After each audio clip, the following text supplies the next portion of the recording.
I call this regular meeting of the Comal ISD Board of Trustees to order at 7 p.m. on April 23rd, 2026. Let the record show that a quorum of board members is present, that this meeting has been duly called, and that notice of this meeting has been posted in accordance with the Texas Open Meetings Act, Texas Government Code, Chapter 551.071 through 551.089. Good evening, board members, district staff members, and members of the audience. We will begin this meeting as we do every meeting. You are free to join me in standing as I lead us in a word of prayer, followed by the Pledge of Allegiance and the pledge to the Texas flag.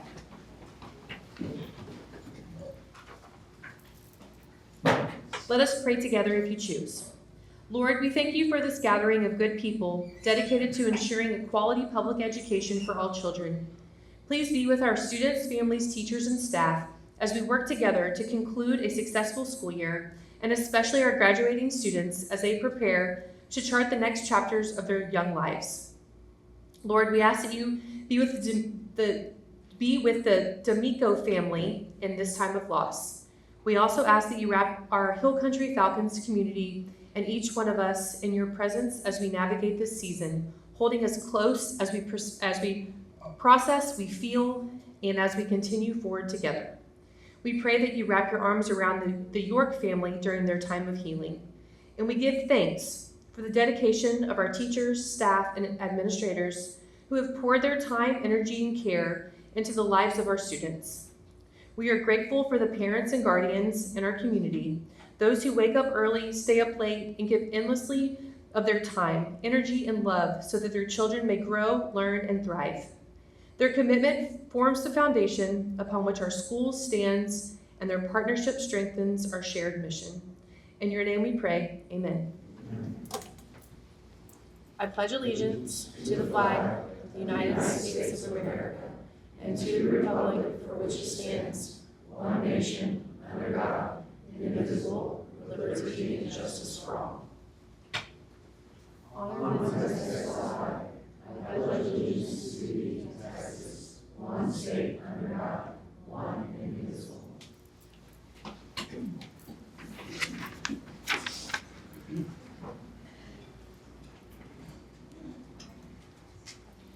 As a district, we dedicate all our efforts and resources to our motto, Growing Greatness. The board uses this motto to guide all deliberations, decisions, and actions. You'll get to see all deliberations, decisions, and actions of the board in open session, with the exception of some items which may be discussed in closed session, as stipulated in the Texas Government Code Section 551, commonly known as the Open Meetings Law.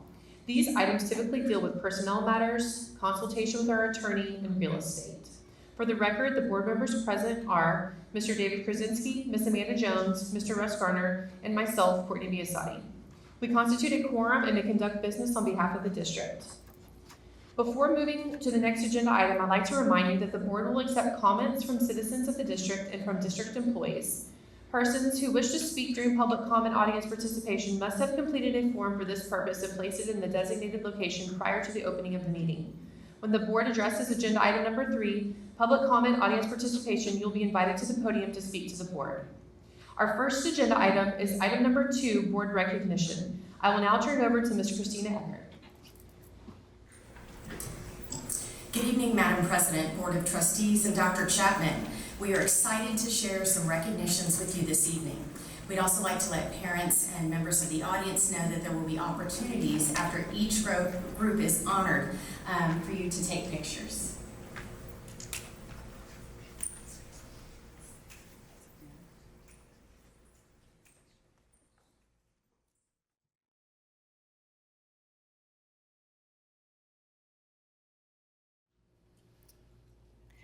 So we're going to begin this evening with our powerlifting athletes who brought home medals at the Texas High School Powerlifting Association state competition.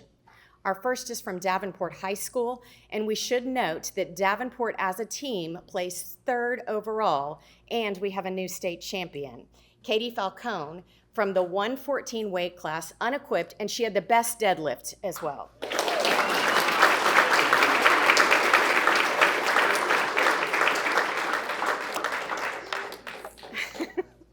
From Piper High School, I also should let you know that both the boys and the girls team placed 2nd at state as a whole, and we have state champions in the boys division, the girls division, 2 silver medalists, and a bronze medalist. So we begin tonight with Ryan Lopez, who got the silver medalist in the 123 unequipped. Congratulations.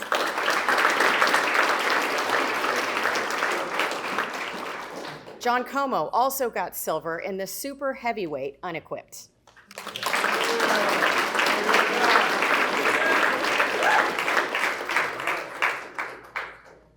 From Canyon High School tonight, we have a new state champion in his weight class for Division I 6A, Lathan King. Congratulations.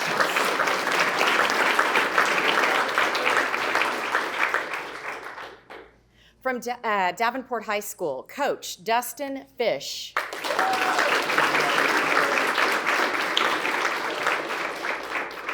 From Piper High School, Coach Cameron Herzog.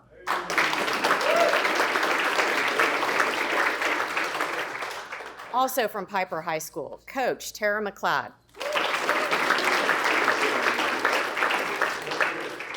From Canyon High School, Coach Kara Steele. And from Canyon High School, Coach Mark Steele.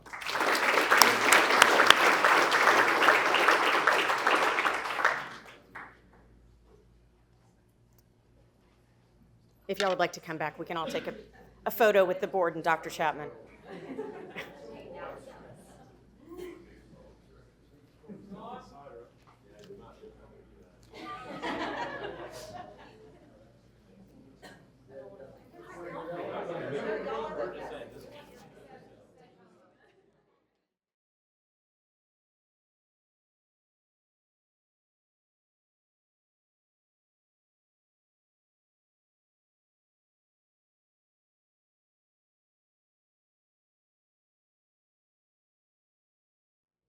Congratulations.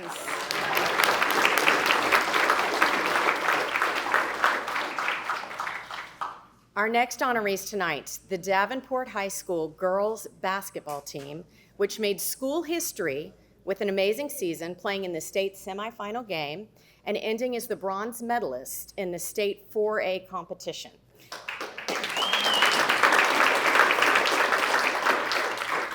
Representing the team tonight, we begin with Olivia Bounds.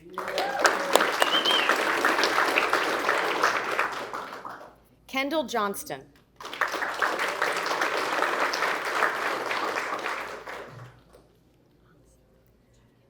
River Gomez.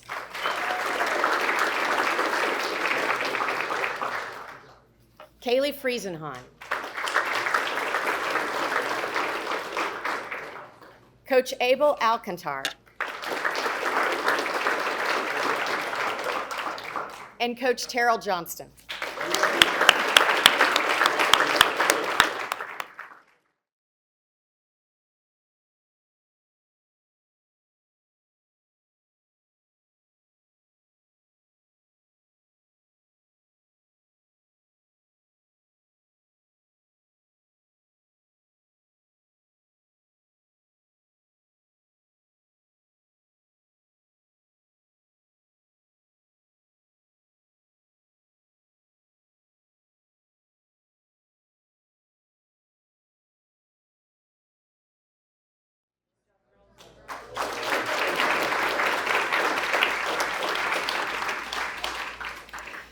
This brings us to our next awards tonight, which are for public speaking and debate. The first is a student from Davenport High School who placed third in the prepared speaking competition at the HOSA State Leadership Conference, earning a spot to go to the international conference in Indianapolis this summer. We would like to congratulate Taj Shaisan tonight.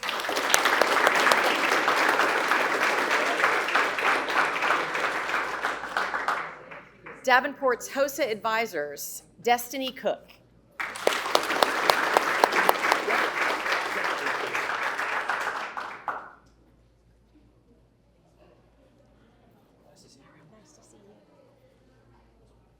Y'all can come back to take a picture now. Oh, we're going to do them all together. I'm sorry. You were right. I was wrong. Next, we would like to honor the two folks from Hill Country College Preparatory High School. They are the UIL State 3A Championship team in cross-examination debate. First up, Keisha Singh.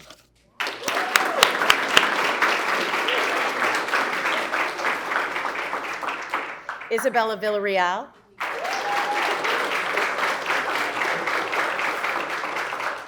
And their debate coach, Kaylee Corres.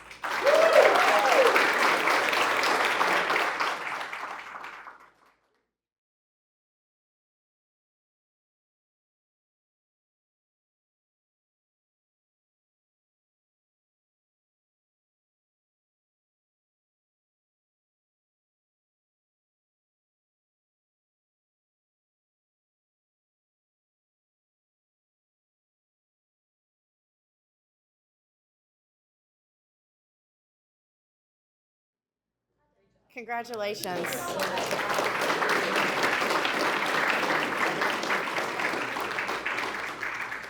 The next group we are recognizing tonight represents the Navy JROTC program at Smithson Valley High School. This season, these cadets competed and advanced in 3 of the Navy National Championships, making school history. We begin tonight with Gavin Larson, who is from the Drill, PT, and Academic team, and he is the Academics team commander.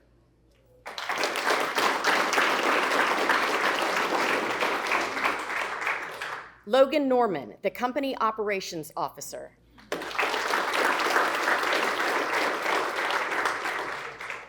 Oliver Perkins, armed exhibition drill team commander.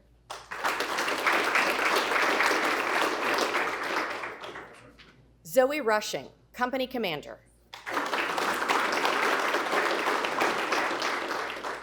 Orion Rutten, company commander senior chief.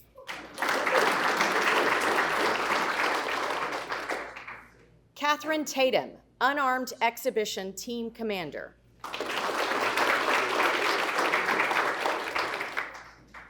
Araceli Tejada, commander executive officer. Edward Vandervalk, armed regulation team commander.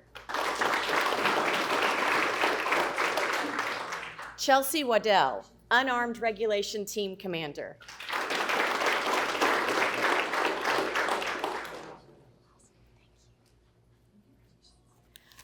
Lee Michael Fellbaum, he was the top shooter. Sorry.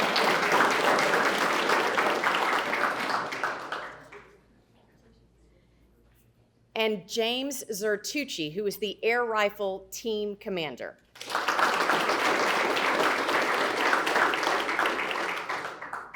Finally, the orienteering team had an individual place second. Kellen Richard, from the Navy JROTC orienteering team.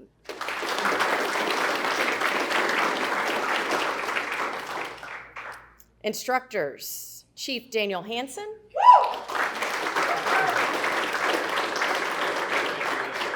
And Commander Scott Outlaw.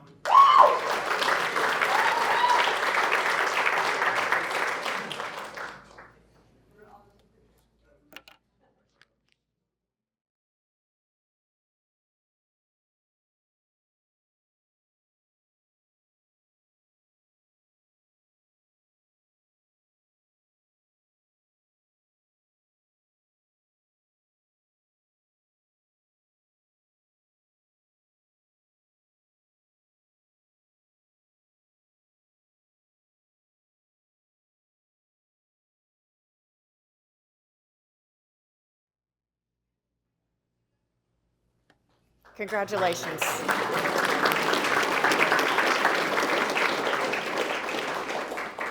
So we're going to wrap up tonight's recognitions with 2 district programs for staff. First is the 2025-26 Pipeline to Principalship cohort. Now, the purpose of this program is to prepare current assistant and associate principals to become principals.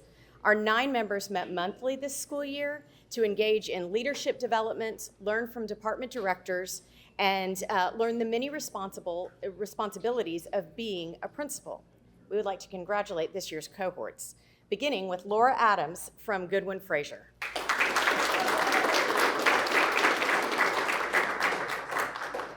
Rhonda Brown from Canyon Middle School.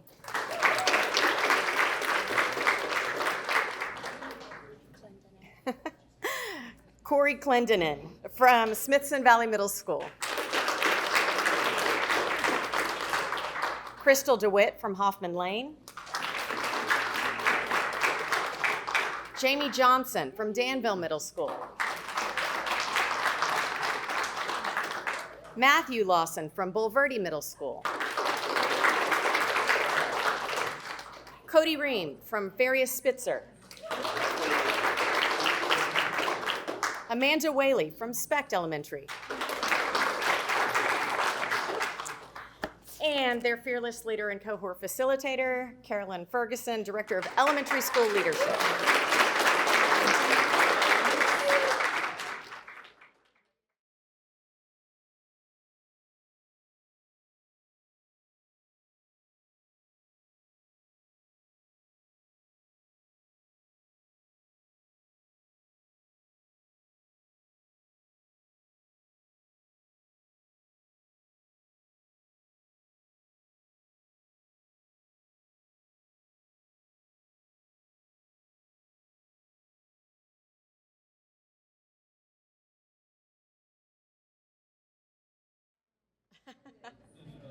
Congratulations.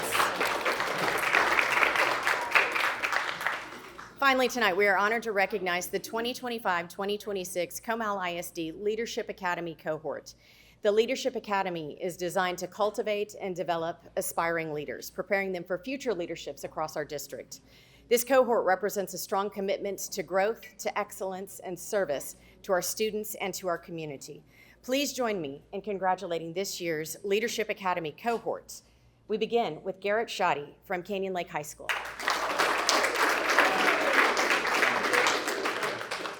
Eric Konecki from Smithson Valley High School.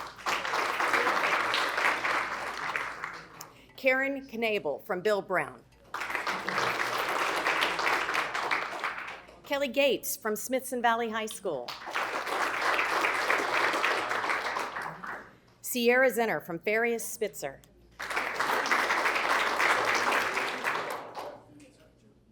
Gary Ford from Bulverde Middle School. Mary Lou Ramirez from Comal Creek.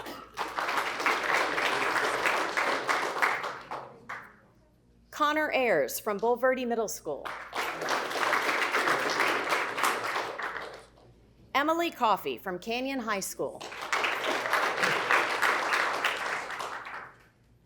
Nikki Anderson from Farias Spitzer. Nicole Bemis from Danville Middle School. And their cohort facilitator, Sunshine Barker, Director of Elementary School Leadership.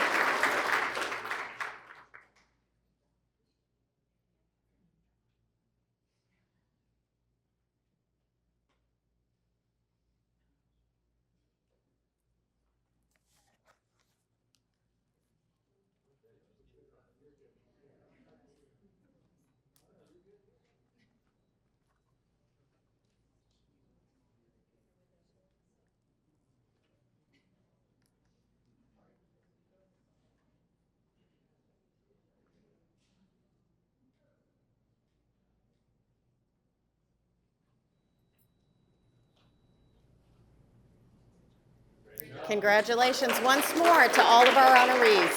That concludes our recognitions.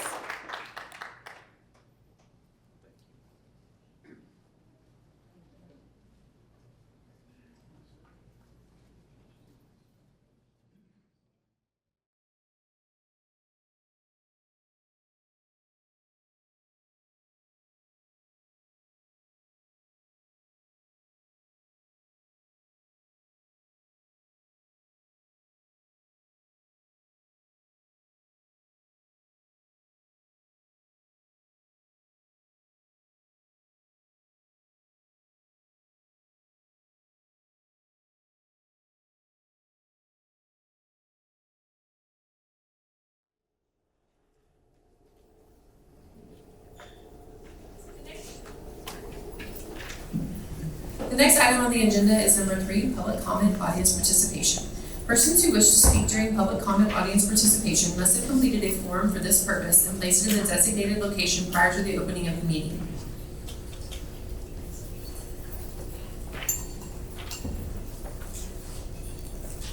Ms. Comstock, do we have any requests for public comments? Before we begin, I'll remind our audience members of the board's procedures for handling public comment audience participation. Anyone interested to speak in person during public comment audience participation must have completed a form and listed the topic they wish to discuss prior to the start of the meeting. Each speaker will be allowed to speak once during public comment audience participation and will be allowed a maximum of 3 minutes to address the board dictated by board policy BED local. Because the board wants to hear from as many of you as possible, while also keeping the meeting running efficiently, groups of more than 5 people who wish to present a particular viewpoint on a topic should appoint one person to speak on behalf of their group. Please remember that the board cannot deliberate on any subject that is not included on the agenda for this meeting. Board members will listen to comments but will not respond or answer questions. We also ask that you not discuss students who are not your own. The timer will be shown on the screen in front of you and will begin when you arrive at the microphone to speak. Again, the speaker's presentation will be limited to 3 minutes. Our first speaker this evening, or speakers, are Karina and Max Dudai. Dudai. Go. You go first. You go first. No, you go first. No, you go. Okay. All right. Good evening to the board and Dr. Chapman. I have a few things that I would like to bring to the table tonight, specifically about the impact of the increased class size of the underclassmen. My first point that I would like to make is that the increase in underclassmen, specifically the freshman class at Hill Country College Preparatory High School, has altered the community within the school. So the freshman class is currently the largest class within the school, and it feels like they now have kind of an overwhelming presence within the school, which has taken away the previously established school culture and has changed it in a way. The shift has created new issues that were non-existent within previous classes, such as more crowded hallways, making the school feel less tight-knit and more overcrowded. And with a smaller student population, it's easier to be aware of what's going on around you and who is where. But with that increased student population, that isn't as much of a thing anymore. Then the second thing that I would like to say about the freshman class is about their academic standing. One thing I have noticed about them and have heard from multiple different sources is that at one point, over a third of the freshman class was failing at least one class. As a school of choice, this shouldn't be as much of an issue, as most of the students within should be a good fit for a more rigorous academic path before entering Hill Country College Preparatory High School. And by far, the most important difference between the freshman class and all of the other classes is how the interviews were done. When I chose to go to Hill Country College Preparatory High School, I had to do a one-on-one interview with the principal. And from the information I have heard, the current freshman class did not have to go under that same interview process, and thus it wasn't really determined if Hill Country College Preparatory High School was the right place for them. So for future classes, I feel like it is necessary that all students undergo a more rigorous interview process and that the results be documented for future reference, and that academic probation is better enforced in order to ensure that students are able to perform well and succeed in an accelerated environment. Along with that, the class sizes should become what they were with previous years in order to build classes made up of some of the most academically strong students from within the area, as well as maintaining the school's original cultures and values. Thank you. Do I get to speak? Will I get 3 minutes? Oh. Well, I just wanted to add that I have multiple kids in Comal ISD, and I'm really concerned about our safety and the safety of our staff and the community at large. And like Max said, I have also observed the changes in admission to our wonderful school. And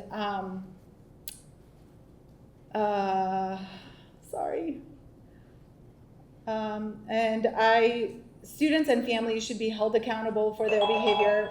Okay, thank you for your time.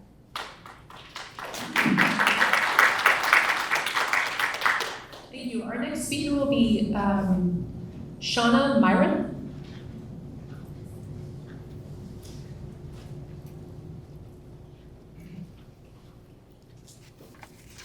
Good evening. My name is Shauna Myron, and I'm a parent of 2 students at Hill Country College Prep High School.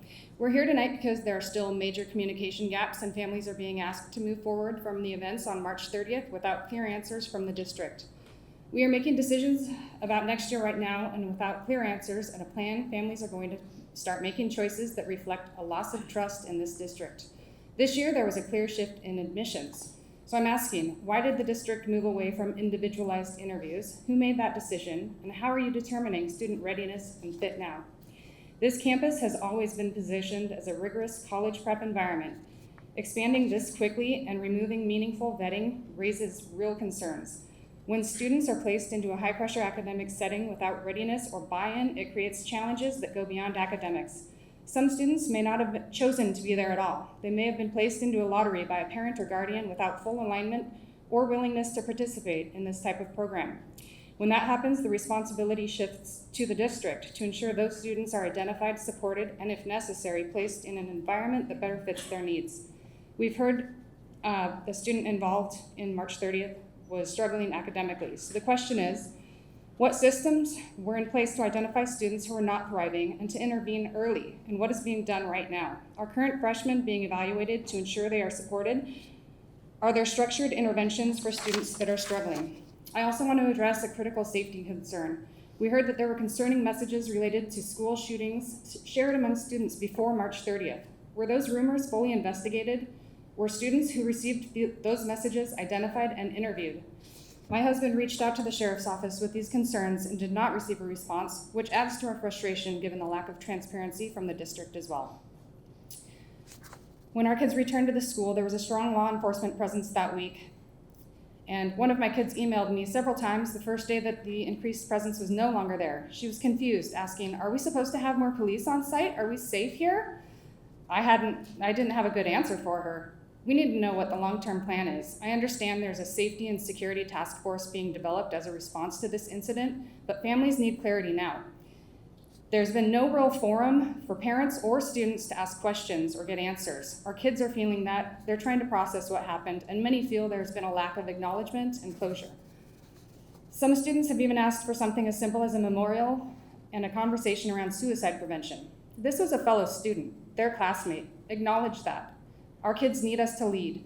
They need you to lead. We, the parents, need to be able to trust that the district is doing the right things to support our kids. Transparency should not require repeated requests from families, emails unanswered, phone calls not returned. We all deserve more transparency and communication from the district in the wake of this tragedy. Thank you.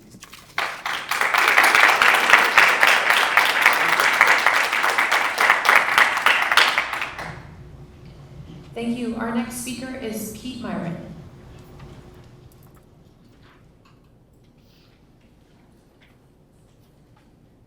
Hello. I also have two kids in Hiccups. I'd like to represent them as well. Thanks for hearing our comments today. I appreciate the effort that has been given in communication so far. Unfortunately, I think the messaging we received lacked clarity, specificity, and actionable information. In a crisis, parents aren't looking for comfort. We're looking for precision and transparency. The messages we got felt reassuring in tone, but they were really light on substance. And details build trust, and vagueness erodes it. So I'd like to talk about communication and some of the gaps. We need immediate factual information when something like this happens, like what happened, what is known and unknown, what actions are being taken, what are you guys able to discuss with us, what will happen next, and where can we report additional information. Neither of my kids knew there was, I believe it's called Anonymous Alerts program. They had no idea that existed. And actually looking back, I remember not feeling this way, but now looking back on the emails, we did get some of this in the communication, but not all of the information. And there are still mysteries, as my wife just said. What should have happened, I believe there should have been a parent meeting kind of like this, but right away within a couple of days, not waiting until we come and hijack a board meeting. There should be, and I should also say that silence creates speculation, which you heard with some of the rumors that we've been talking about. And structured dialogue like this builds trust. We need two-way communication, not just one-way messaging. And for students as well, they need a forum for them to ask questions, for them to be heard. And they need a safe, moderated place to do that, and they need clear guidance on where to go and they needed that support immediately. There was an email that came out with some of that, which was incredibly helpful. And then they, again, mentioning the anonymous alerts program, they just need to know that this is a thing that can be done. Regarding accountability and transparency, I think we need clarity on who made the decisions and why. Are they authorized to do that? And then again, particularly on the admissions change that happened this year with the freshmen. What policies were actually activated, or was there still confusion when all of this was going on? And what does it mean for things to be taken seriously or a report to be taken seriously? I think we want public commitment for a formal retrospective and to share the findings in an open board meeting or something similar in public. We don't just want, we will review and then nothing changes. We want to know what will change, by when, and who owns it. And I hope the task force attempts this and accomplishes it. Otherwise, regarding safety and prevention expectations, it'd be nice to confirm whether a formal threat assessment process actually exists and was used, and to clarify how reports or warning signs are handled and escalated in the future. Then I would like to have an explanation for what immediate changes are being implemented and not just studied, and then show that the systems are not just in place but are working. Thank you.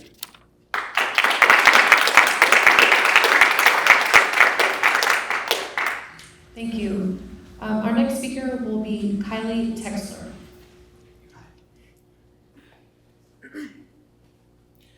Good evening. My name is Kylie Texler. I am a senior at Hill Country College Preparatory High School, and for my entire high school career, I have gone to Hill Country. But not only that, for all 12 years of my education, I have been in Comal ISD. I am proud to say that I go to Hill Country, and in my 4 years, I have had the honor of creating relationships with my peers I do not believe I would have created at another school, or relationships with my teachers that I believe are deeper than that at a comprehensive high school. In my time there, I also had the honor of founding the debate team that was just recognized for becoming state champions. I am here, however, not to praise my school, but instead ask for action to make it even better. After the day of March 30th, me and other students alike hopped on a Zoom call to talk about what we could do to better our school and what could have been done to better our school previously. I have found 2 ways to make Hill Country safer for the future, and the first costs very little, so I'm hoping that excites you.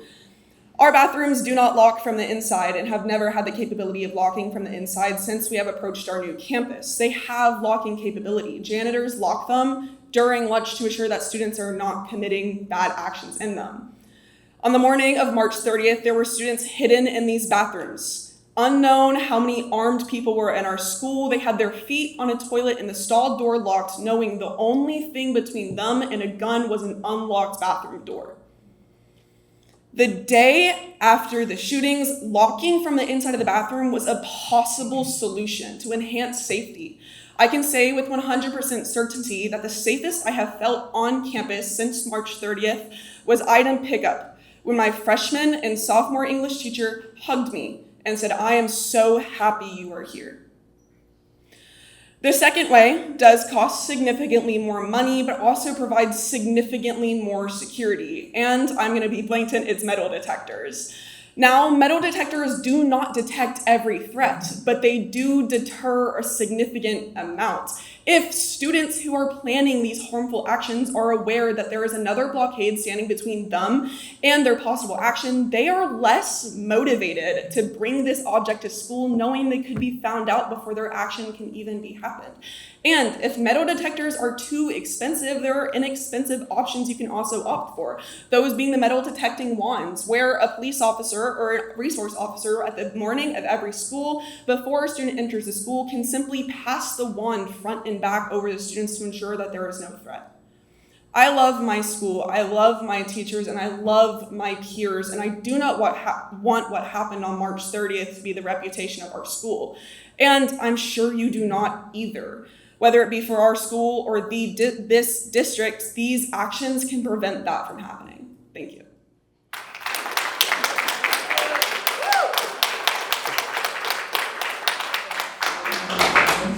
Thank you, Kylie. Our next speaker is Oscar Sanchez.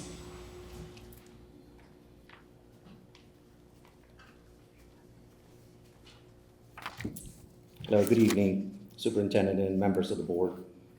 My name is Oscar Sanchez, and I stand before you not only for my children, but for every parent whose sense of security and safety for their children has been shaken. We're here because we want to have an honest conversation about safety, the seriousness of the recent events, and also the district response. In crisis, every minute counts, yet after the shooting at Hill Country Prep, families were left waiting nearly 24 hours for communication. We understand that information must be accurate and coordinated with law enforcement, but timely and accurate updates are both possible and necessary. A pre-recorded video, cannot answer a parent's questions or calm a student who is afraid to walk back to their campus. On March 31st, while grieving families, students, and staff were still searching for answers, district leadership attended an award ceremony at Smithson Valley High School. Whether intentional or not, it sent a message that appearances took priority over accountability. Trust is fragile, and right now it's broken. We acknowledge the district's recent actions: increased police presence, panic alert technology, counseling support at Hill Country Prep, the invitation for parents to join the Safety and Security Task Force. These steps matter, but they raise an important question. What standard defines campus safety? And how is that standard applied consistently across every other campus? Right now, these efforts feel reactive, inconsistent, and depend on what school a child attends. Safety should not vary by campus. Every student deserves to be safe, and they should all be safe at the same level of protection. To rebuild this trust, this district must show transparency, take action, and be present. We're asking Comal ISD to show us the big picture of the campus safety incidences from 2021 to 2026. What is happening, how often, and how it's being handled. This information can be shared without identifying any student information or staff. This obviously needs to include, the type of incident, the response times, the outcomes, and also how it was consistent with the standard response protocol. In addition to transparency, we need a clear path moving forward. Next, we're asking for a concrete plan and a timeline to strengthen our campus security measures, including, a full evaluation of additional screening tools such as metal detectors where appropriate. We understand that these changes cannot happen overnight. All right, thank you.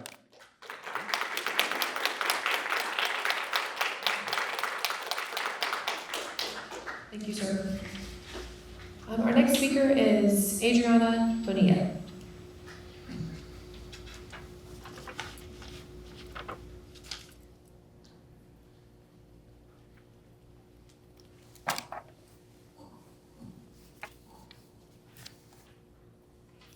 Hello, members of the board. Tonight, I would like to speak about safety. In reference to the communication letter sent March 31st, the day after the Hill Country Preparatory High School shooting, a tragic event no school should ever have to endure.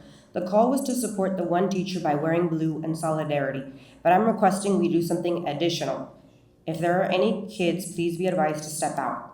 These were books that I would like to disclose. So on page 142 of these books, it is labeled Assassination Classroom Number 4 by UC Matusi. It says, "We are assassins. We search for answers with guns and knives, and our target is our teacher who will play the ultimate sacrifice to answer our question." This book incites violence and is not appropriate in any way. I truly don't know how we could actually purchase such a collection. It is important to notice that these books were purchased before the community could preview the books and fill out the feedback forms. Thank you to the legislator and her assistant who did step up and ask for immediate removal of this collection.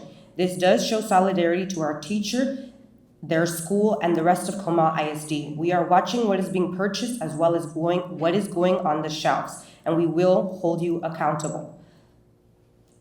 The books may not be on the online catalog anymore. However, I do not know for certain the books have been removed from the library. Thank you for your time.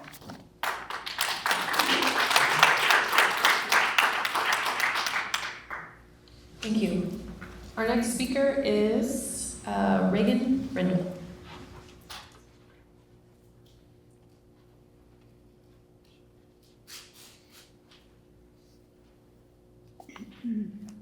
Hi, good evening. My name is Reagan Brendel, and I'm a parent of 2, soon to be 3, CISD students. I also currently serve on the PTA boards of Hoffman Lane Elementary and Churchill Middle School. I'm speaking tonight because I am a community volunteer with the National Secure Gun Storage Education Program for Parents and Guardians, Be Smart for Kids, and I would love for this organization to be able to support our district in educating parents on this issue. Endorsed by the National PTA, Be Smart for Kids is a program designed to help parents and other adults normalize conversations about gun safety and take responsible actions that can prevent child gun deaths and injuries, youth suicides, and gunfire on school grounds. This public safety program raises awareness that responsible gun storage can save lives. The Be Smart message stands for the following: S, secure all guns in your home and vehicles. M, model responsible behavior around guns. A, ask about the presence of unsecured guns in other homes. R, recognize the role of guns in suicide. And T, tell your peers to be smart. Currently, the Be Smart program is being used in some capacity in the following Texas districts: Austin, Dallas, Fort Bend, Humboldt, Killeen, Pearland, and San Marcos. As I'm sure you're aware, guns are the leading cause of death of children and teens in the U.S. Research indicates that individuals discharging guns on school grounds are most often current or former students. And according to a study from the U.S. Secret Service, 76% of school shooters obtain their firearms from home. As a parent, I'm grateful that information regarding secure storage was distributed once via the CISD communicator, but given the recent tragedy in our community, I would like to urge the district to be more proactive regarding communication of secure storage messaging. In order to comply with the provision found within the 2023 Texas Legislature passage of HB 3, this information should be circulated 3 times per year, or perhaps at the beginning of the school year, before holidays and breaks, and at the end of the school year. To increase effectiveness of safe storage information reaching parents, direct messaging is preferred over passive messaging. Examples of direct messaging might include dedicated emails, messaging in Parent Square, or inclusion in registration documents. Although the Keep 'Em Safe Texas campaign that is currently accessible on the CISD website following a specific search addresses many of the important aspects of secure gun storage, it doesn't comprehensively address the role of guns in youth suicide. Be Smart for Kids also provides an expansive library of parent resources and accompanying videos. Please let me know how Be Smart for Kids can offer support. As a parent, I would love to help strengthen this important prong of the district's commitment to the safety of teachers and our kids. I don't know if it's allowable, but I have the website information that I can leave for you.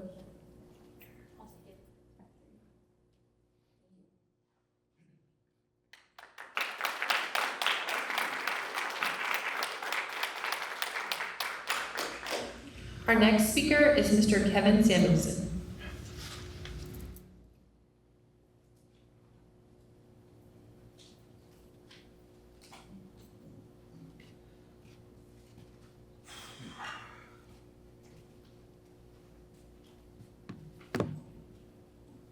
Good evening. No speech tonight.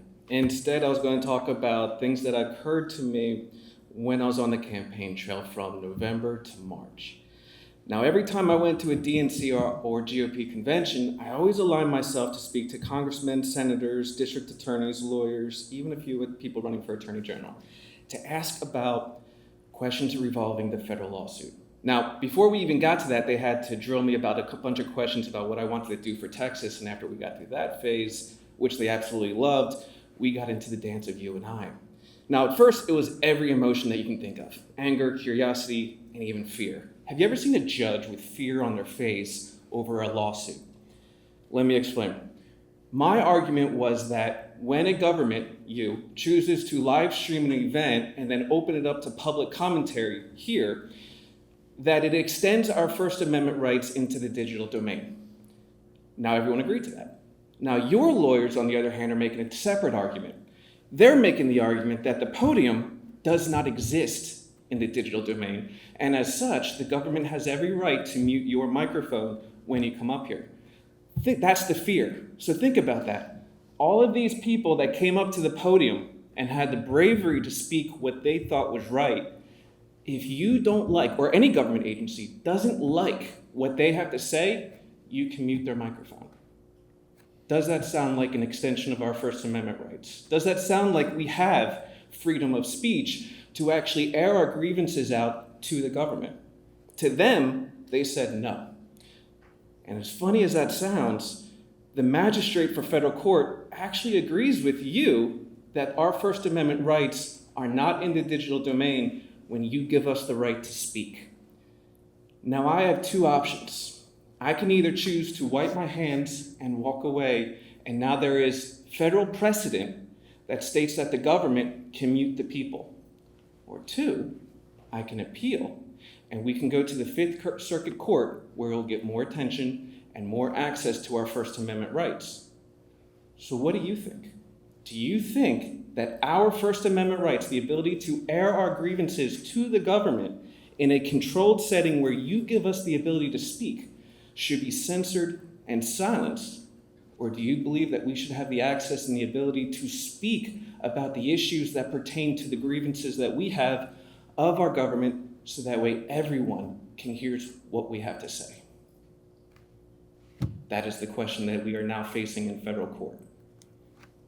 Until next month.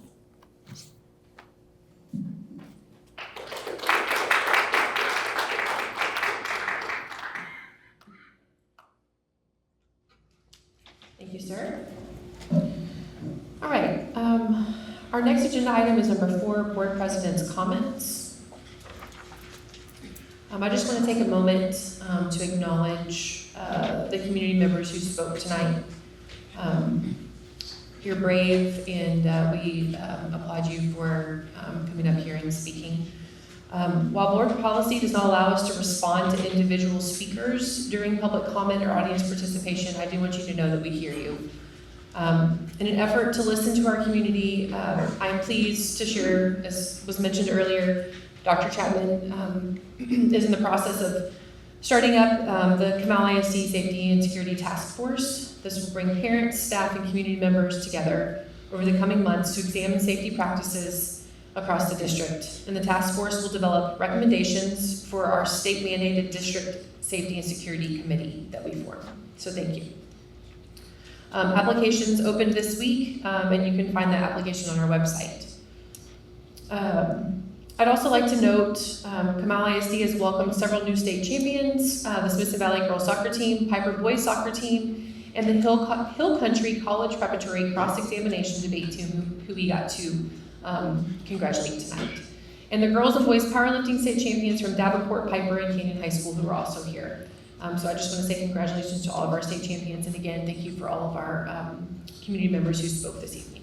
Is it okay to leave our notes? Sure, over there or in the back, either one. Anybody from communications can take it. Thank you. Thank you.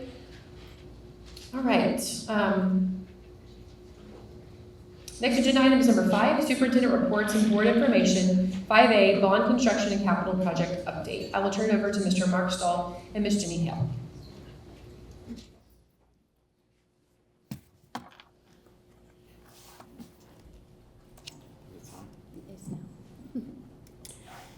Good evening, Madam President, Trustees, and Dr. Chapman. We're pleased to present the April update on our bond and capital projects program.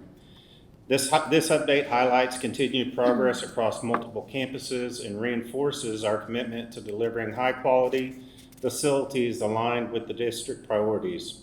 Mrs. Jenny Hale will follow with a financial overview of each program.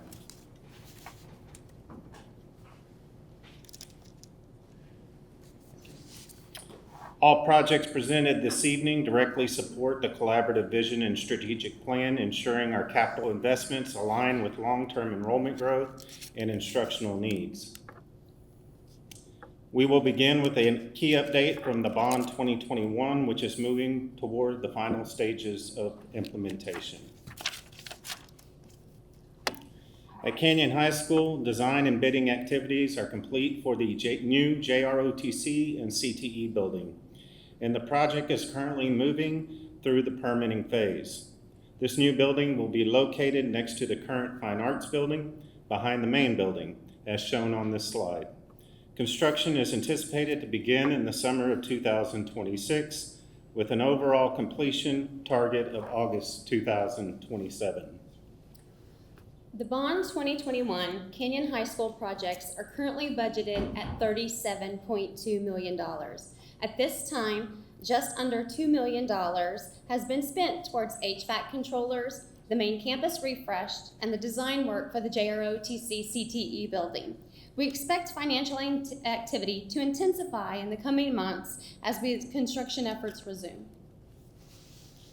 While there is not a separate update this evening, the Canyon High School interior refresh and the Smithson Valley HVAC controller updates are awaiting the start of summer work. As a result, there's no significant construction activity to report at this time.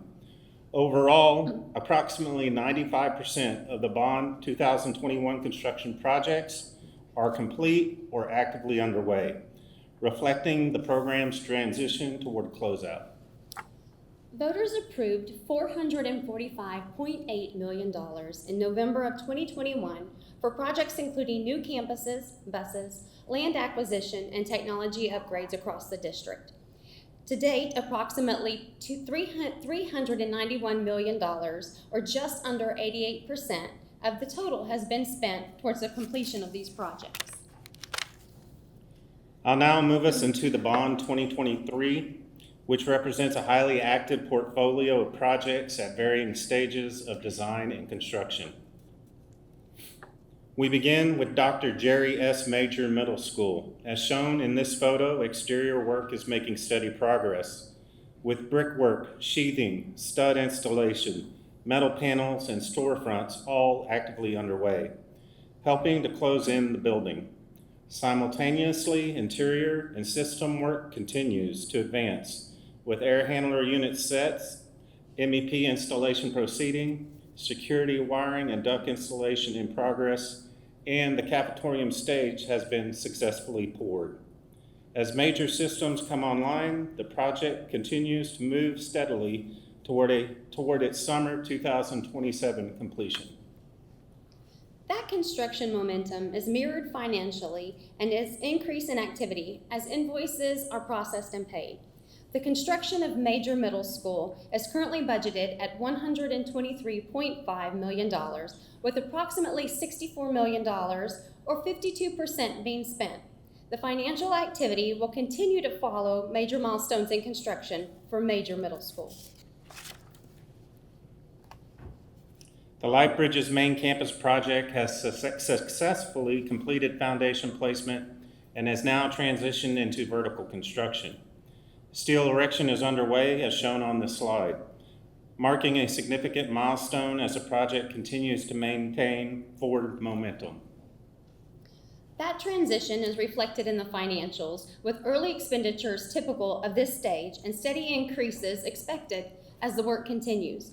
The Life Bridges Replacement Campus carries a budget of $15.9 million, with just over $3 million, or about 15%, expensed. As we approach major construction milestones, we anticipate a consistent and measurable increase in expenditures over the upcoming months. At elementary school number 22, mass excavation continues, with utility installation advancing simultaneously, as you can see in the video.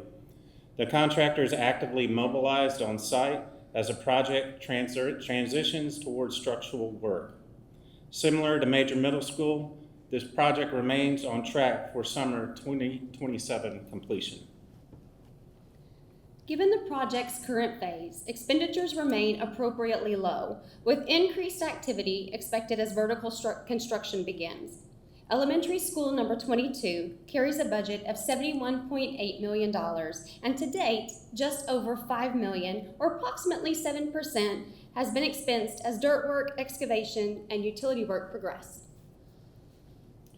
Elementary school number 21 has completed schematic design, marking an important milestone.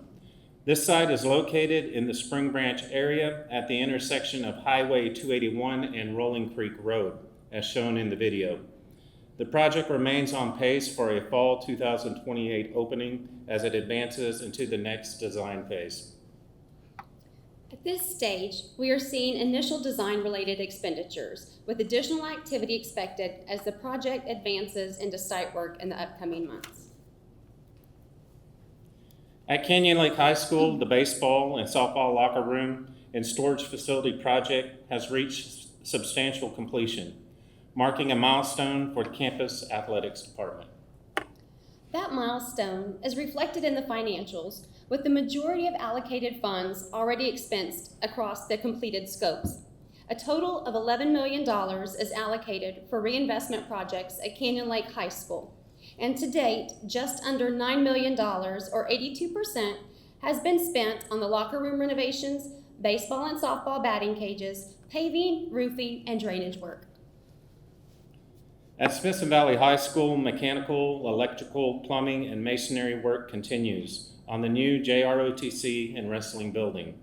As shown in the video, you'll also see that roof installation has been underway. Interior demolition has begun in dance, cheer, and athletic areas to support the next phase of renovations. Both projects remain on track for completion by August 2026. With demolition and renovation work underway, we're seeing continued financial engagement that mirrors the construction phase. The Smithson Valley renovation projects have expensed just under $18 million, representing 59% of the budget. As the interior work accelerates on the dance, cheer, and athletic spaces, we anticipate additional financial commitments in the near future. At Canyon Middle School, roofing repair and replacement activities are ongoing. With installation of new modified bitumen roofing, work is being coordinated to minimize disruption to campus operations, with completion anticipated by August 2026. This work is included with the Bond 2023 system packages, which collectively contribute to show a steady progress in spending. A total of $70.8 million is allocated for the system packages. Approximately 55%, or $39 million, has been spent as we work through completion of all projects included in the packages. At Canyon High School, this slide shows that excavation for the new tennis courts and golf practice facility is complete, with foundation activities now underway. Soon, concrete forms will be placed and filled to begin supporting the next phase of construction activity. Separately, the campus roof replacement work continues to progress and is currently tracking ahead of schedule. With an original completion timeframe of August, the roofing project is projecting to be complete within a month's time as weather permits.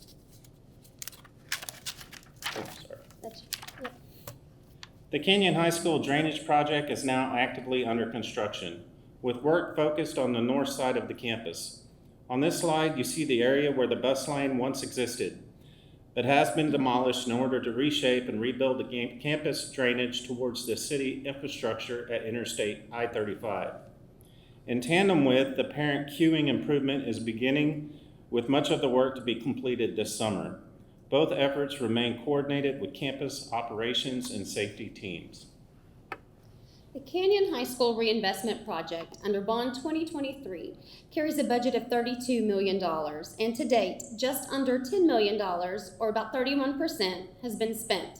Additional scopes began in January, and we're just beginning to see the increase in expenditures. We will continue to see the financial activity increase as we move through the spring and summer months. In total, approximately 98% of Bond 2023 projects are currently complete or in progress. This reflects a highly active portfolio supported by early procurement, phasing discipline, and strong construction oversight. That activity is reflected in the financials, with expenditures and commitments continuing to align with project phasing and delivery. Of the $558.6 million approved by voters in May of 2023, approximately $246 million, or 44%, has been incurred on designing, initiating, constructing, and completing projects, demonstrating our commitment to value and transparency. Before we conclude, I do want to mention that behind your salmon-colored divider, we have provided updated construction timelines of our current projects for you. And with that, this concludes our April update on our bond projects. We appreciate your continued support and oversight and are happy to address any questions or comments you may have at this time. Thank you. Mr. Krasinski. Thank you, President Biasotti. Obviously, great presentation. I don't want to take too much of either trustee's thunder here, but 98% of our bond projects are underway, which is critical. I think in looking at it, our last date for delivery on some of the bond projects, it seems like it's 2028. I would say, right? Yes, sir. Elementary 21. So in roughly 5 years-ish, we will have completed an entire bond project, which I would say is probably our fastest ever by a long shot.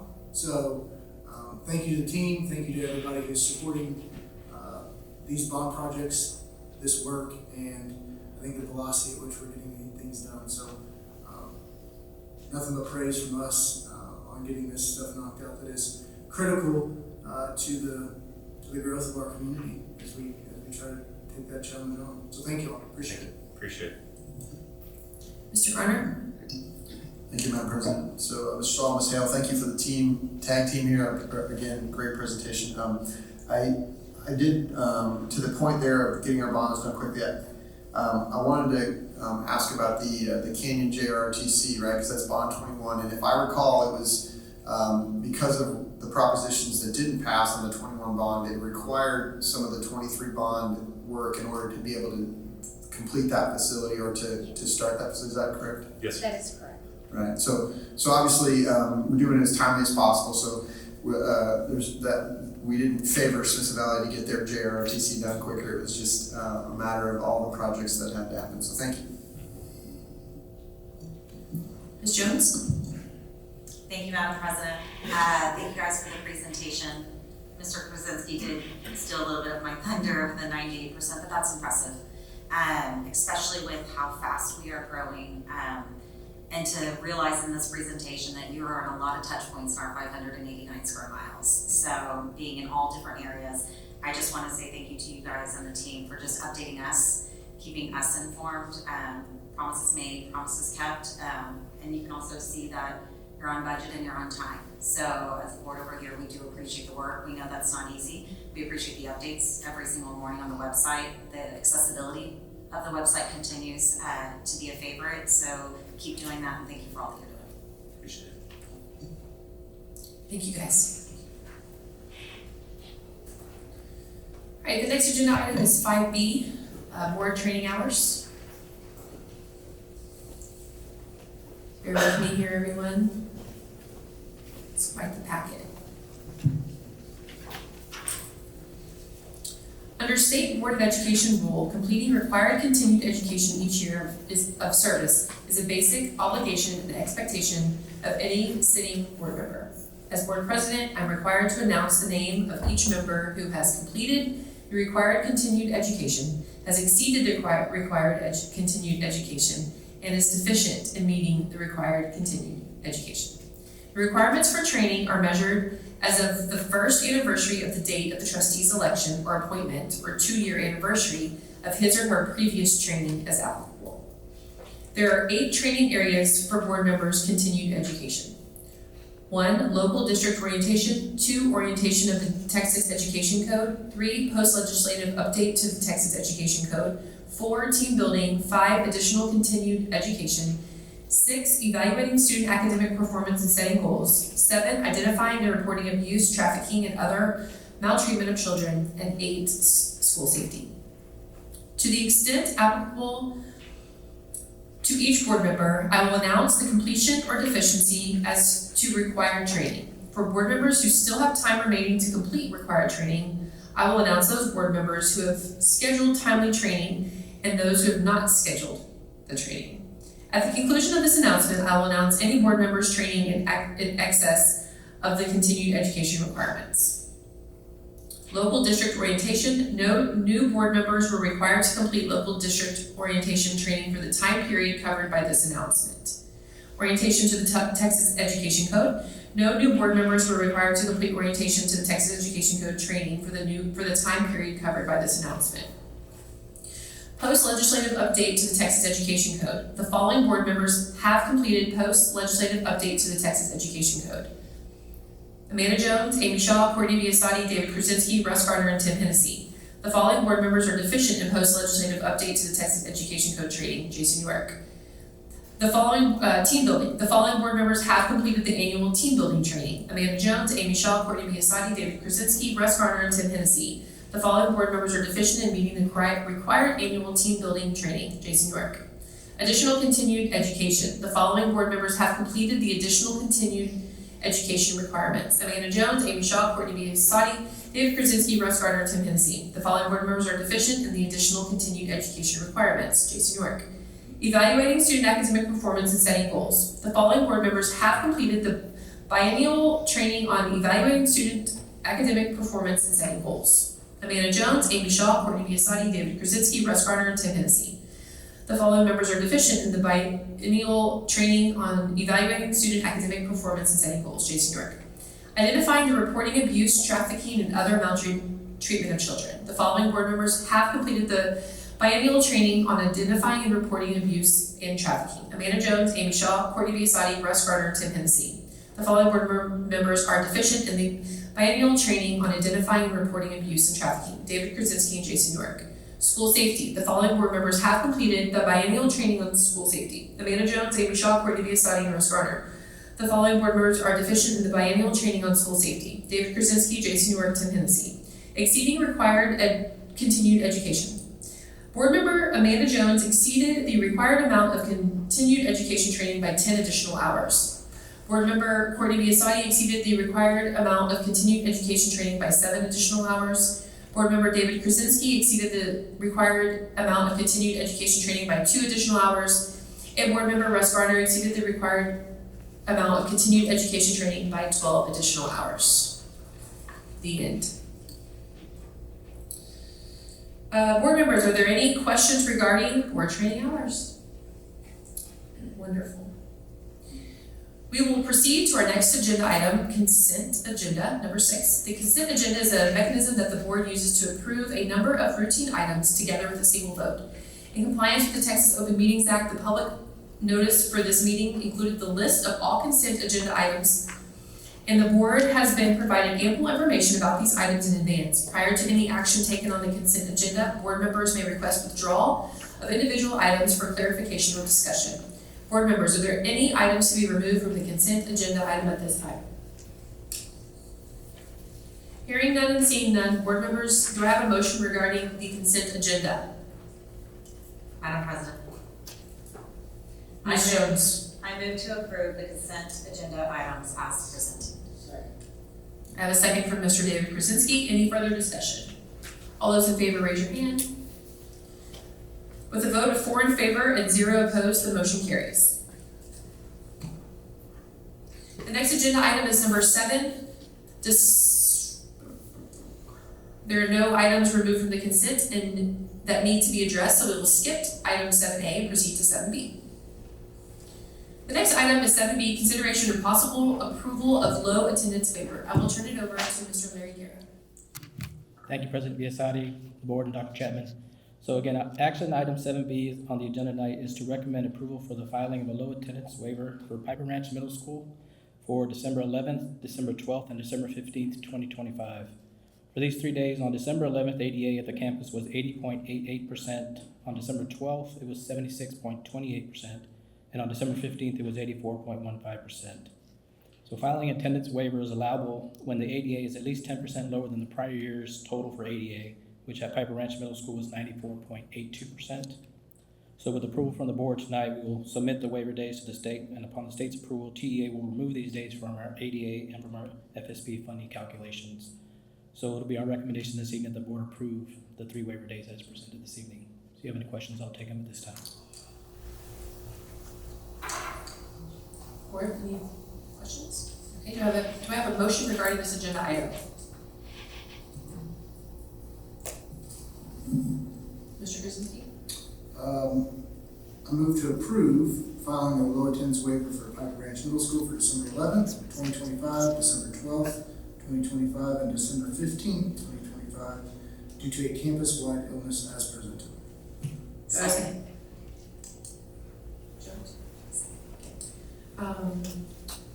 I have a motion from Mr. Krasinski and a second from Ms. Jones. Any further discussion? All those in favor raise your hand. With a vote of 4 in favor and 0 opposed, the motion carries. Thank you. The next item is 7C, consideration, approval, and adoption of the HQIM instructional material and the certification of provision of instructional materials 2026-27 survey. I will turn it over to Ms. Taylor Keller and Kristen Day. Presentation.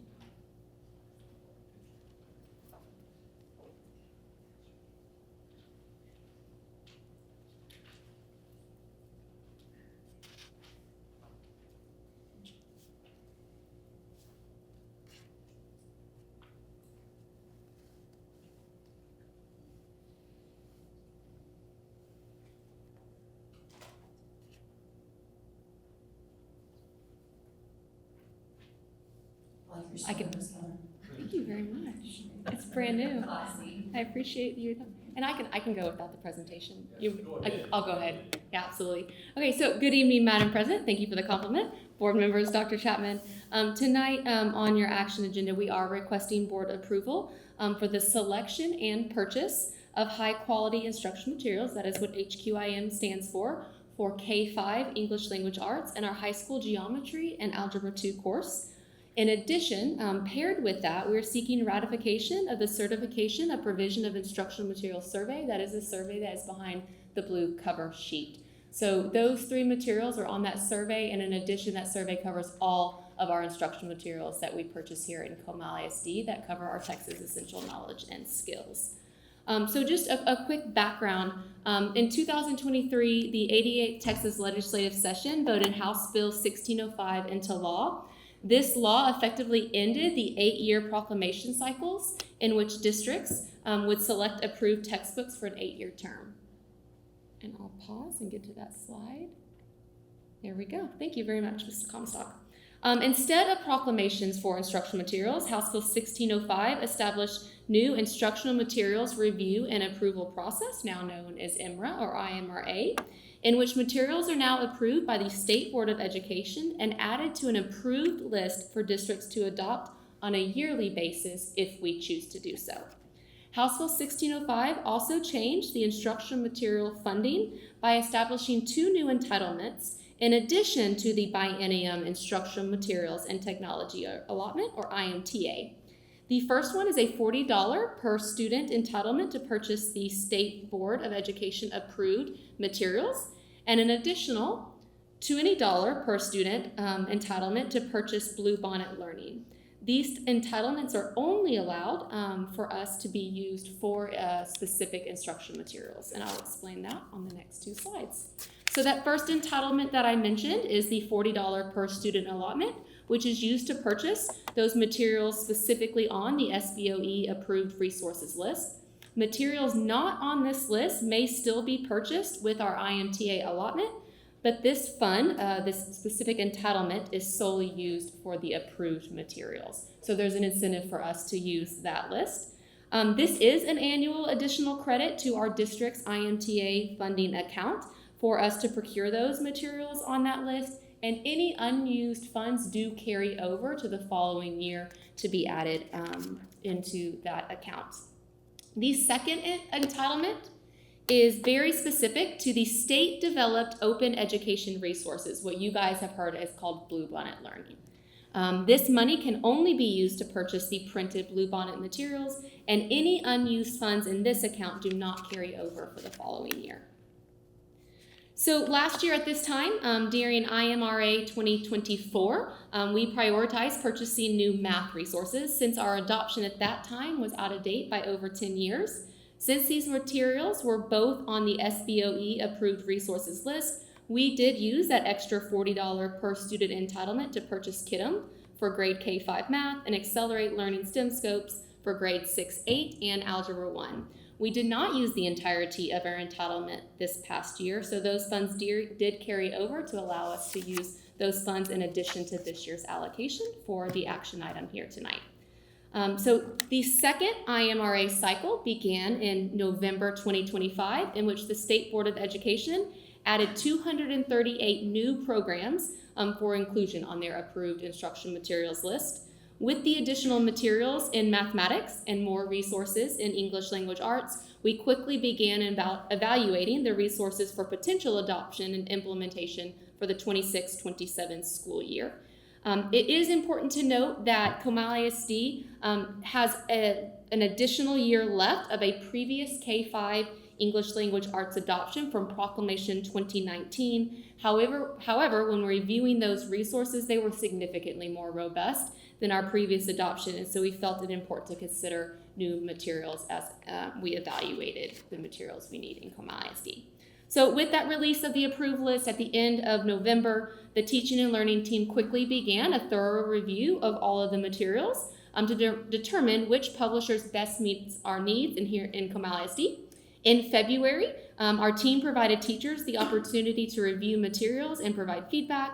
Teachers joined virtual publisher presentations or were able to watch the recorded sessions at their leisure. They were provided digital access to review all materials and Q&A sessions hosted by our teaching and learning team as well. Every teacher was provided the opportunity to vote on their preferred instruction materials after their month-long review window. We did receive over 200 responses from teachers, and based on their recommendation, began working with publishers to secure quotes and evaluate contracts. Tonight, I am asking for approval to purchase those recommended instructional materials using our $40 per student entitlement fund so that we may begin updating our curriculum documents and training our teachers this summer. These high-quality instructional materials are far superior than our existing materials. Both our teaching and learning team and our classroom teachers thoroughly evaluated the resources to ensure they are of highest quality to support our curriculum, the teacher's instructional design, and ultimately enhance the student learning experience. For K-5 ELA, our teachers selected the updated version of their current resource, HMH Into Reading Texas. We've used version 1 for the past 7 years, and our teachers do find great value in it, with a strong 93.4% of our teacher votes in favor of adopting the updated resource. The teachers particularly like the structured literacy slides developed by HMH to use on a daily basis for explicit instruction, as well as the enhanced AI tools to support writing instruction. You'll notice on your board memo on page 91 that this year we're asking to enter into a single-year contract to supplement our final year of our existing contract. We do expect to extend the contract to the following year, and we'll come back to you at that time to align our ELA adoption with our K-5 KIDM math curriculum implementation through the 27-28 school year. Our high school math teachers were very excited to review both the publishers that were on the approved list, as their last adoption from the state of Texas was in 2015. Both of our publishers were well liked by our math teachers. Ultimately, the geometry teachers prioritized the opportunities for their visual modeling and the dynamic exploration necessary for geometry instruction. And our Algebra 2 teachers felt that the other publisher, McGraw-Hill, supports teachers with their clear, structured lessons that allow it to be easy to plan for and implement, and that those structured formats with the included worked exampled and guided practice opportunities help students be successful with the complex concepts in Algebra 2. So paired with the recommendation to approve the selection and purchase of these new high-quality instructional materials in K-5 ELA, Geometry, and Algebra 2, we are asking that the board president and board secretary ratify the certification survey behind your blue cover sheet tonight so that we can submit that to TEA by our May 1st deadline. This certification survey, provides a comprehensive list of all of the instruction materials that we do provide access to cover the Texas Essential Knowledge and Skills for all of our required courses. If you have any questions regarding that survey that you're ratifying here tonight, I will happily accept questions at the end of this presentation. And then obviously, we're very excited with your anticipated approval tonight. We are looking forward to purchase these materials in May when EMAT's open so that we can get our teachers trained in Comal U and so that we have a successful implementation year in 26-27. So without further ado, I'm happy to take any questions on the selection of the HQI materials and or the certification form that you're asked to sign tonight. Mr. Garner? Thank you, Madam President. Ms. Keller, so appreciate the presentation.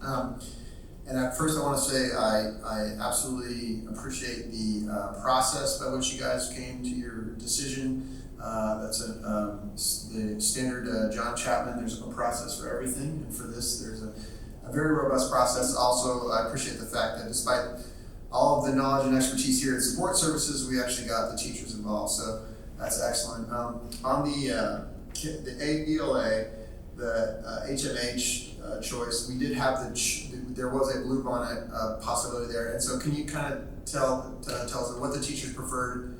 I know you said the one thing that they did prefer. Was there anything between that and the Bluebonnet? Was there other reasons why the HMH was better? They really were looking for that first check mark, that structured literacy slides. We just as the whole state of Texas embraced Reading Academy, and that explicit instruction piece and that structured literacy component on a daily basis was something that Reading Academy trains us on, and that particular product served their needs to the best of the ability to ensure our kids know how to read and have a structured way to practice. That's what they were looking for with HMH. Great, thank you. Absolutely, great question. Board Member, Mr. Krasinski? Thank you, Madam President. Looking through this, obviously, you're putting an estimated cost on an HMH publisher, but that's already been paid? Is that accurate? No, so good question. That is the cost that we would pay to get version 2 for next school year. So in the previous proclamation, we committed to an 8-year contract in which we basically purchased our digital license and our printed materials at the time. We, with growth, have to purchase new digital license for growth and materials each year. So what they're going to do is say, okay, you purchase these digital license, we're going to make it be your version 2, and just any new printed resources with the updated curriculum is what they're charging us for this year. So we've paid for what they're giving us with the digital. What we're asking you to approve tonight is to buy the new printed materials. That's their updated version. For version 2, and I'm confused. The math isn't mathing in my mind. Well, $636,000 is still a lot of money, and I can understand that we're getting an allotment for this. Yeah. But I'm trying to understand. It says via proclamation in 2019, we've already paid for this. We paid for version 1, which is a different package. So what the state board approved list requires is that you purchase the entire bundle, which comes with a significant amount of printed resources, teachers' editions, and those are the materials we need to replace that were not a part of the contract that we had with Proclamation 8. Proclamation update, the 8-year proclamation and the 8-year contract. So we do have to purchase more materials as a part of the entitlement requirement to use those funds. Okay, I think I understand. Next year will be very clean. Okay, I got you. And then we receive our allotment, our $40 and our $20, regardless of our purchase or not purchase of particular things. Yeah, so that entitlement appears in EMAT, which Kristen Day manages, and we use it or lose it with the Bluebonnet. If we don't use it with the $40, we get to roll it into the next year. So we can have a gap year in which we decide not to adopt something, but then basically have 2 years worth of money available the following year should we choose to do a bigger adoption coming up. Got it. Okay. Thank you for your presentation. Absolutely. Ms. Jones? Thank you, Madam President. Thank you, Ms. Keller, for that. You actually lead it into just something I wrote down. You were talking about that carryover. You don't utilize. Is there an expiration on that? Is it just for that next year, or how does that work? No, there's not an expiration. It will continue to carry over if we have any left. Okay. So, thank you for clarifying. I appreciate that. I just want to say thank you for the presentation. And I think you said it a second ago with the growth, like you're trying to keep up, right? We open up new schools all the time and we're adding all the things. I think it's important to mention the 8-year commitment versus the 1 year. And I feel like the 8 year is, we surpassed that very quickly, right? As fast as we're growing. So moving forward, will you have an opportunity every year? The 8 years is gone, so we'll have this opportunity every year to review and make changes based off the feedback that we're getting for all of the curriculum. Yeah, so we have the opportunity to engage in a one-year contract, or we have an opportunity to engage in a multi-year contract, which does come with discounts. We're choosing to go slow and just commit to 1 to 3 years and not go beyond that because of the rate of change in which we're experiencing in education. Wonderful, thank you, that was my question. Thanks for the presentation. Absolutely. All right, board, do I have a motion regarding this agenda item?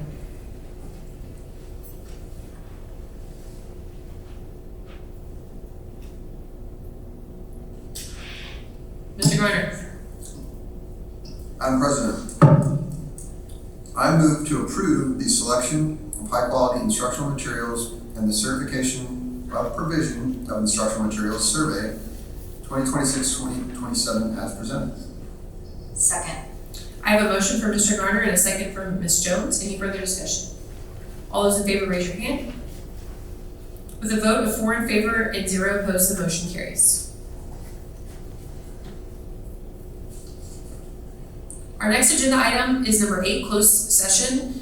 As authorized under the Texas Government Code, including but not limited to sections 551.071, 551.072, 551.074, 551.076, 551.082, 551.0821, 551.084, 551.089. Item 8A, pursuant to Texas Government Code 551.071 and 551.082, consider and discuss employment, appointment, assignment, or promotion of personnel and resignations and retirements, terminations and non-renewals. Item 8B, pursuant to section 551.072 of the Texas Government Code, deliberation regarding the purchase, exchange, lease, or value of real property. Audience members are welcome to remain in the boardroom as board members recess for deliberations. The time is now 8:26 p.m.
We are now reconvening open session. The time is 10:07 p.m. The next agenda item is number 9. Action 9A, consideration of possible adoption of a resolution authorizing the execution and conveyance of .273 of an acre utility easement to the Texas Water Company. Board, is there any discussion? Madam President. Mr. Garner. I move to adopt the proposed resolution authorizing the execution and conveyance of a .273 of an acre utility easement to the Texas Water Company as described in said resolution, and instructing the Secretary of the Board to attach a copy of the approved resolution to the official minutes of this board meeting for the record. Second. I have a motion from Mr. Garner and a second from Mr. Krasinski. Any further discussion? All those in favor, raise your hand. With a vote of 4 in favor and 0 opposed, the motion carries. The next agenda item is 9B, consideration and possible adoption of a resolution authorizing the execution and conveyance of .040 of an acre utility easement to the Texas Water Company. Is there any discussion? Madam President. Mr. Garner. I move to adopt the proposed resolution authorizing the execution and conveyance of a 0.040 of an acre utility easement to the Texas Water Company as described in said resolution and instructing the Secretary of the Board to attach a copy of the approved resolution to the official minutes of this board meeting for the record. Second. I have a motion from Mr. Garner and a second from Ms. Jones. Is there any further discussion? All those in favor, raise your hand. With a vote of 4 in favor and 0 opposed, the motion carries. The next agenda item is 9C, consideration and possible adoption of a resolution authorizing the execution and conveyance of .967 of an acre stormwater sewer facility and wastewater line easement to the Meyer Ranch Municipal Utility District of Comal County.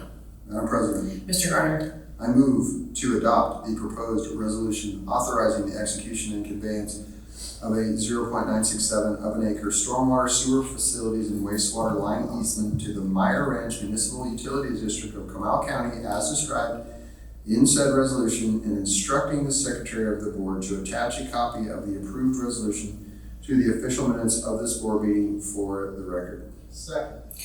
I have a motion from Mr. Garner and a second from Mr. Krasinski. Any further discussion? All in favor, raise your hand. With a vote 4 in favor and 0 opposed, the motion carries. The next agenda item is 9D, consideration and possible adoption of a resolution authorizing the execution and conveyance of a permanent water easement to the San Antonio water system. Is there any discussion? Madam President. Mr. Garner. I move to adopt the proposed resolution authorizing the execution and conveyance of a permanent water easement to San Antonio water system saws as described in said resolution and instructing the Secretary of the Board to attach a copy of the approved resolution to the official minutes of this board meeting for the record. Second. I have a motion from Mr. Garner and a second from Ms. Jones. Any further discussion? All those in favor, raise your hand. All those opposed? With a vote of 3 in favor and 1 opposed, the motion carries. Our last agenda item of the evening is number 10, adjournment. As we move into the final stretch of the school year, we're excited to celebrate the many accomplishments of our students and staff through special events and ceremonies, from recognizing academic excellence and fine arts achievements to honoring years of dedicated service and celebrating our graduating seniors. This is a meaningful and memorable time across the district.